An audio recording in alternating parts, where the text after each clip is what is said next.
تو حضرت اس حدیث کرتاز سے آپ کا کیا استدلال ہے؟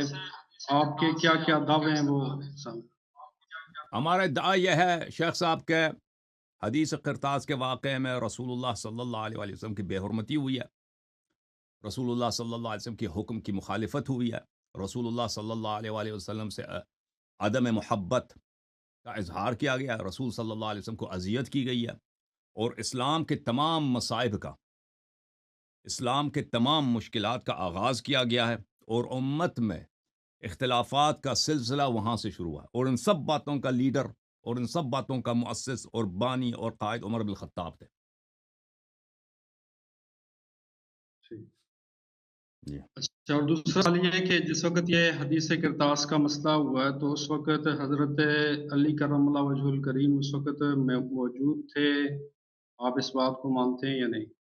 نہیں، یہ ثابت نہیں ہے کہ اس وقت وہ وہاں پر موجود تھے، اور ہم یہ بھی نہیں کہتے ٹھیک کہ ہے، وہ نہیں تھے، اور ٹھیک ہے نا، ہم کہتے ہیں ثابت نہیں ہے کہ وہ وہاں پہ تھے، ہم نے کہیں تصریح میں نہیں تصریحاً نہیں دیکھا ہے کہ وہ وہاں پر تھے یا نہیں تھے۔ جی ہاں۔ ٹھیک، اچھا، اور آخری ایک سوال آپ سے یہ تھا کہ اگر احادیث کے متن کے اندر تعارض آ جائیں تو اس کو رفع کرنے کی آپ کے ہاں کیا صورت ہوتی ہے تعارض کو؟ اگر واقعہ نے ایسا تعارض ہو جو قابل جمع نہیں ہے، ٹھیک ہے نا، تعارض تو اس وقت ہوتا ہے کہ قابل جمع نہ ہو، اور جمع آپ کو پتہ ہے کہ علماء کے نزدیک قاعدہ الجمع اولا من الطرح، کہ جمع کرنا یہ اولا ہے رد کرنے سے، ایک حدیث کو چھوڑنے سے۔ تو اگر دونوں باتیں صحیح ہو سکتی ہیں، ایک حدیث میں ایک تفصیل ہے، دوسرے حدیث میں ایک دوسری تفصیل ہے، دونوں صحیح ہو سکتی ہیں، تو دونوں کو لینا پڑے گا، یہ کوئی ضروری نہیں ہے کہ ایک کو چھوڑا جائے دوسرے، کیونکہ وہاں پہ تعارض ہی نہیں ہے۔ تعارض تو اس صورت میں ہے کہ ان دونوں کا جمع کرنا ناممکن ہو۔ اگر دو ایسی باتیں احادیث میں آ جائیں کہ ان کا جمع کرنا ناممکن ہے، یعنی دونوں کا ایک ساتھ صحیح ہونا ناممکن ہے، یہ بہت کم ہوتا ہے، تو اس میں سے جس کی سند زیادہ صحیح ہے، جو زیادہ مقبول ہے، زیادہ مشہور ہے، جو قرآن کے موافق ہے، اس کو لیں گے، ٹھیک ہے نا۔ لیکن اگر اس طرح نہیں ہے، دونوں صحیح ہو سکتے ہیں، وہ ایک میں تعویل بھی ہو سکتا ہے، تھوڑے سے اس کو تعویل کر کے دونوں صحیح ہو سکتے ہیں، کیونکہ سند دونوں کی صحیح ہے، تو دونوں کو لینا پڑے گا، جمع کرنا ہوگا۔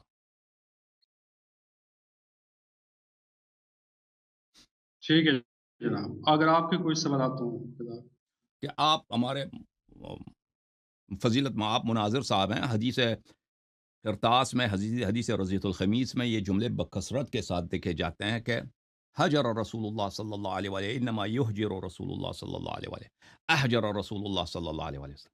تو آپ کے نزدیک جو فقرہ ہے، میں دوسرے فقروں کے متعلق نہیں پوچھتا، اس فقرے کے متعلق پوچھتا ہوں، حجر رسول اللہ صلی اللہ علیہ وآلہ وسلم جو حدیث قرطاس میں ہے، حجر رسول اللہ صلی اللہ علیہ وآلہ وسلم، اس کا کیا ترجمہ ہے، مانے کہ اس کے کیا بنتے ہیں آپ کے پاس؟ صرف اسی فقرے کی پوچھ۔ اگر آپ یہ اپنے دلائل کے اندر یہ بات رکھیں تو پھر ہوگا بھی یہ تو کیا کہتے ہیں یہاں پہ آپ کا موقف، صرف میں استدلال نہیں ہماری کروں کسی گا، کے صرف اندر موقف پوچھ پوچھنا لیتے ہیں۔ چاہتا ہوں کہ آپ کا موقف کیا، عقیدہ کیا آپ کا، کس جملے کا ترجمہ کیا ہے؟ ہمارا موقف یہ حجرہ کا معنی ہے عربی زبان کے اندر حجرہ یحجر، حاجر وہ مہاجر، اسی طرح یہ الفاظ اس سے آتے ہیں، حجر حجرہ کے یحجرو، معنی چھوڑنے یہ کے بھی دیکھیں، آتے ہیں۔ یہ صرف ہے ان ٹھیک ہے کا، حجر کہ یحجرو کیا فهو مہاجر، آپ وہ حاجرہ ہے، حجرہ نہیں ہے، حاجر یہاجر فهو مہاجر، وہ نہیں باب اسی مفاعلہ نہیں ہے۔ نہیں میں نے یہ نہیں کہا، میں نے یہ کہا ہے کہ حضرت وہ باب مفعال ہے، لیکن میں یہ کہہ رہا ہوں اسی سے، یعنی اسی مصدر سے، اسی حجرہ کے لفظ سے مہاجر کا لفظ جو ہے وہ نکلتا ہے، اس کے معنی ہوتے ہیں ایک جگہ کو چھوڑ کر دوسری جگہ جانے والا۔ حجرہ کے ایک معنی یہ بھی بنتے ہیں کہ کیا یہ اس جگہ کو چھوڑ کر دوسری جگہ جا رہے ہیں۔ دوسرا میرا موقف یہ ہے، چلیں آپ کو میں ابتدا کے اندر بتا دیتا ہوں کہ یہ جو لفظ ہے حجرہ، جو آپ جس کو اس کو منسوب کرتے ہیں حضرت عمر فاروق سے کی طرف، تو میرا یہ دعویٰ ہے کہ کسی بھی صحیح حدیث کے اندر حضرت عمر فاروق نے جو ہے وہ کبھی بھی یہ لفظ حجارہ کا لفظ یا شیخنا بولا یحجرو کا جس نے لفظ جو بھی ہے ہو، بولا وہ جس نے بھی ہو، حدیث حضرت عمر قرطاس میں جو فاروق نے جملے یہ آیا لفظ نا، نہیں بولا۔ جی شیخنا آپ یہ تو مانتے ہیں کہ حدیث قرطاس میں جو یہ فقرے موجود ہیں، حجر رسول اللہ صلی اللہ علیہ وآلہ وسلم، اس کا ترجمہ کر دیجئے نا، ترجمہ کر دیں اردو زبان میں کہ اس کے معنی کیا بنتے ہیں؟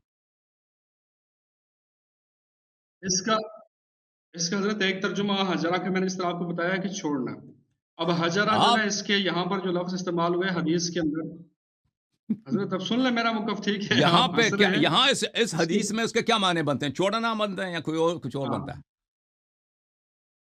اچھا یہاں اس حدیث میں کون کون سے لفظ استعمال ہوئے ہیں؟ حجرہ کے لفظ استعمال ہوئے، غلبہ علیہ الوجع کے لفظ استعمال ہوئے، اس کے بعد ان یحیی کا کے نہیں لفظ پوچھ رہا، استعمال ہوئے، ان کا نہیں پوچھ رہا، میں ایک حجرہ کا پوچھ رہا ہوں، ایک حجرہ کا لفظ استعمال ترجمہ ہوا کریں۔ ہے حجرہ استفہموہ، ٹھیک ہے، وہ استفہام انکاری ہے، کیا آپ صلی اللہ علیہ وسلم جو ہے وہ بیماری کے اندر، آپ صلی اللہ علیہ وسلم بیماری کی شدت کی وجہ سے کوئی بیکار بات جو ہے وہ آپ کر سکتے ہیں؟ بیکار یعنی بات۔ استفہام انکاری ہے، جس طرح قالوا اذا ضلل، ہم۔ قالوا ائنا، جی استفہام انکاری ہے یہ، کہ یعنی یہ انکار کے طور پر استفہام میں کہا جو جا بھی رہا ہے ہے، کہ آپ دیکھیں صلی میں نے اللہ علیہ وسلم، دیکھیں شیخ صاحب، جی آپ بعد میں اپنے استدلال میں آپ اس توضیح دے دیجئے کہ ابھی صرف ہم ترجمہ جاننا چاہتے ہیں شیخ صاحب، ٹھیک، کہ بعض لوگ کہیں گے کہ اس کا مطلب یہ ہے کہ رسول صلی اللہ علیہ وسلم دنیا چھوڑ کے جا چکے ہیں، ٹھیک ہے نا؟ تو آپ یہ ترجمہ کرتے ہیں، یا آپ مثلا احجرہ رسول اللہ صلی اللہ علیہ وسلم یا احجرہ رسول اللہ صلی اللہ علیہ وسلم، یہ یحجرو، ان سے آپ کیا مطلب لیتے ہیں؟ حجرہ رسول اللہ صلی اللہ علیہ وآلہ وسلم سے اب بعد میں تعویلات توضیحات آپ دے دیں کہ استفہام انکاری ہے۔ اس لفظ کے، اس فقرے کے لفظی ترجمے اردو میں کسی کو سمجھانا ہو تو کیا کیسے ترجمہ کریں گے؟ بیکار باتیں کر رہا نا، یہی بات آپ نے کہا ہے، صحیح، میں صحیح سمجھاؤں؟ نہیں نہیں، اگر یہ استفہام انکاری کے لیے حمزہ کو لیا جائے تو پھر اس صورت میں اس کا معنی کیا جائے گا کہ کیا آپ بیماری کی وجہ سے کوئی فضول بات کر سکتے ہیں؟ انکاری طور پر چلیں سوال ہے، وہ یعنی آپ احادیث سے جہاں یہ پہ چیز صادر استفہام نہیں ہو حمزے، سکتی۔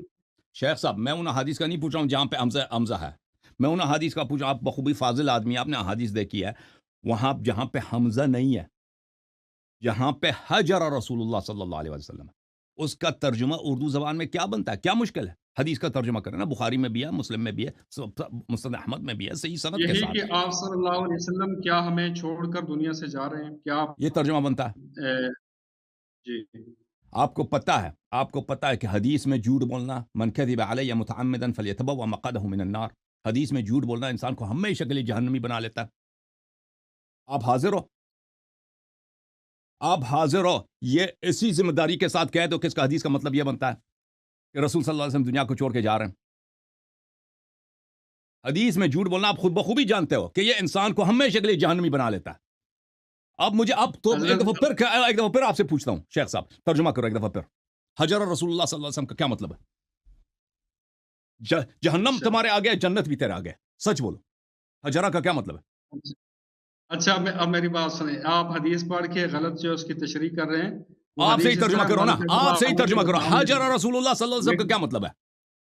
میں کر رہا ہوں، میری پوری بات سن لیں، من کذب علی متعمدا فلیتبوأ مقعدہ من النار، آپ صلی اللہ علیہ وسلم نے فرمایا کہ جو شخص میرے اوپر جان بوجھ کر جھوٹی بات میری طرف منسوب کرے وہ اپنا ٹھکانہ جہنم بنا لیے۔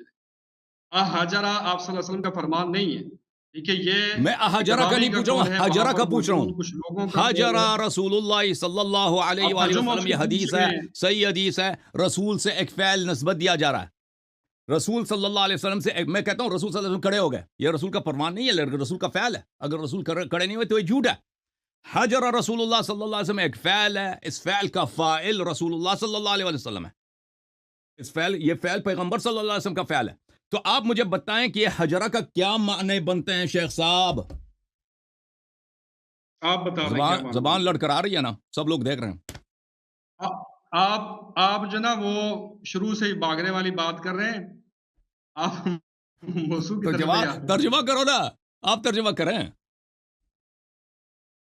میں ترجمہ کر کے آپ کو بتا دیا ایک حجرہ کے دفعہ پھر کر دو نا، عربی جو نبی زبان صلی کے اللہ اندر علیہ وسلم سے معنی جھوٹ چھوڑنا آتے ہیں یا نسبت نہیں دے آتے؟ ہے اس کا اب ٹھکانہ یہ بتا جہنم دو، ہے، ایک دفعہ پھر عربی ترجمہ کرو زبان کے شیخ اندر صاحب۔ حجرہ کے معنی چھوڑنا آتے ہیں یا نہیں آتے؟ حجرہ نہیں، وہ میں حجرہ آپ کو پوری چھوڑنا بات نہیں بتا ہے، دی ہے، وہ حجرہ کے اب قہر آپ یہ کرنا ہے، بتا وہ دیں قہر کرنا، لفظ وہ قہر کرنا۔ کیا حجرہ کا مطلب ایک قہر حاجرہ کرنا؟ ہے، یہ چھوڑ کون سا کے جانا، لفظ ہے؟ چھوڑ کے جانا میرے بھائی، ایک حاجرہ ہے، وہ حاجرہ اور ہے، وہ باب مفعلہ، قاتل یقاتل مقاتلۃ، حاجر یہاجر، وہ اور فعل ہے۔ ایک حجرہ ہے جو کسی سے بات نہ کرو، یعنی میرے آپ کی لڑائی ہوگی پھر میں آپ سے بات کرنا چھوڑ دوں، یہ حجرہ ہے۔ چھوڑ کے جانے کو عربی زبان میں کوئی حجرہ نہیں کہتا میرے بھائی، چھوڑ کے جانے کو حاجرہ کہتا ہے۔ کسی سے کٹی ہو جائے نا، کٹی اردو زبان میں کہتے ہیں، اس کو حجرہ کہتے ہیں، لیکن اس کے لیے کیا ہوتا ہے؟ اس کے لیے ضروری ہے کہ اس کے بعد ایک مفعول ہو۔ حجرتو، میں اس کے بعد میں نے اس سے بات کرنا ہی چھوڑ دیا۔ لیکن حجرہ کا مطلب یہ، اس کا مصدر حجر ہے۔ آپ کے سب لوگ جانتے ہیں اس کا مطلب کیا ہے، سب لوگ جانتے ہیں، شیعہ جانتے ہیں، اہل سنت جانتے ہیں حجرہ کا کیا مطلب ہے۔ آپ سمجھتے ہیں کہ آپ کے نہ بولنے سے یا آپ کسی بات کو مخفی رکھ رہے ہیں؟ آپ بتائیں نا حجرہ کا کیا مطلب ہے؟ میں نے آپ کو بتا دیا حجرہ کا یہی مطلب ہے۔ حجرہ کے معنی چلیں، چھوڑ پڑھنے بھی آتے ہیں۔ ہم میں سے جو نبی صلی اللہ علیہ وسلم سے جھوٹ بولے نا، وہ ہمیشہ کے لیے جہنمی ہے۔ ٹھیک، صحیح ہے شیخ صاحب؟ بے شک ہم دونوں میں سے جو بھی نبی صلی اللہ علیہ وسلم سے اس وقت جھوٹی بات نسبت دے رہا ہے، وہ جہنمی ہے۔ صحیح ہے؟ یہ قیامت کے دن آئے گا آپ کے سامنے، بالکل قیامت میں۔ بالکل۔ ہاں ٹھیک ہے بھائی، اگلا سوال آپ سے۔